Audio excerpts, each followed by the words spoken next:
ನಾನೊಂದು 150 ವಿಲೇಜಸ್ಗೆ ಹೋದಾಗ ನನಗೆ ಐಡಿಯಾ ಬಂದಿತ್ತು. ಸುಮ್ಮನೆ ರ್ಯಾಂಡಮ್ ಆಗಿ ಕೆಲವು ಹಳ್ಳಿಗಳಲ್ಲಿ ನಾನು ರ್ಯಾಂಡಮ್ ಆಗಿ ಆಶಾ ಕಾರ್ಯಕರ್ತರಿಂದ ಬ್ಲಡ್ ಪ್ರೆಷರು ಟೆಸ್ಟ್ ಮಾಡಿದ್ದೆ. ನಾನು ಚೆಕ್ ಮಾಡಿಸಿದ ಔಟ್ ಆಫ್ 8 to 10 ಕೇಸಸಲ್ಲಿ ಸ್ಟೇಜ್ 3 ಹೈಪರ್ ಟೆನ್ಷನ್ ಇತ್ತು. Stage 3 it is something. Stage 3 ಈಗ ನಾರ್ಮಲ್ 120/80, ಸ್ಟೇಜ್ 3 ಅಂದರೆ 180, ಕೆಲವರಿಗೆ 200. ಸಿಸ್ಟೋಲಿಕ್ ಡಯಾಸ್ಟೋಲಿಕ್ಕು ಕೆಲವರಿಗೆ 180, 160, 200, 180. ಡಯಾಗ್ನೈಸೇ ಆಗಿಲ್ಲ ಅವರು. Lack of awareness. ಯಾವತ್ತೂ ಹಾಸ್ಪಿಟ್ಲ್ಗೆ ಹೋದಾಗ ಯಾವಾಗಲೂ 10-15 ವರ್ಷಕ್ಕೆ ಹೋದಾಗ ಆವಾಗ ಚೆಕ್ ಮಾಡಿಸಿರ್ತಾರೆ, ನಾರ್ಮಲ್ ಬಂದಿರುತ್ತೆ.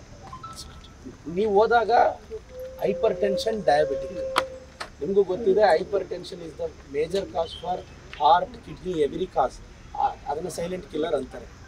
ಎರಡನೇದು ಗ್ರಾಮೀಣ ಭಾಗದಲ್ಲಿ ಡಯಾಬಿಟಿಕ್, ಅನ್ಕಂಟ್ರೋಲ್ಡ್ ಡಯಾಬಿಟಿಕ್ ಇದೆ ಎಷ್ಟೋ ಜನ ಹಳ್ಳಿಗಳಲ್ಲಿ, ಅವ್ರಿಗೆ ಗೊತ್ತಿರಲ್ಲ, ಏಕಾಏಕಿ ಸಮಸ್ಯೆ ಮಾಡ್ಕೊಳ್ತಾರೆ. ನೀವು ಮೇಜರಾಗಿ ಹಳ್ಳಿಯವ್ರು ಬಂದಾಗ concentrate majorly on diabetic and hypertension. ಅಂದರೆ ನಾನು ಹಳ್ಳಿಗಳಿಗೆ ಹೋದಾಗ ನಾನು ಕಣ್ಣಿಗೆ ಬಂದಿದ್ದು. ಎರಡನೇದು. ಮೂರನೇದು, ಪ್ಲೀಸ್ ಎಲ್ಲಾದರೂ ನೆಸ್ಸಿಟಿ ಅಂತ ನಿಮ್ಗೆ ಅನಿಸಿದ್ರೆ ಪ್ಲೀಸ್ ಹ್ಯಾವ್ ಎ ECG. ನಾನು ಎವ್ರಿ ಸಂಡೇ ಹೆಲ್ತ್ ಕ್ಯಾಂಪ್ ಮಾಡ್ತಿದ್ದೀನಮ್ಮ, ನೀವು ನಂಬ್ತೀರಾ ಇಲ್ಲಮ್ಮ.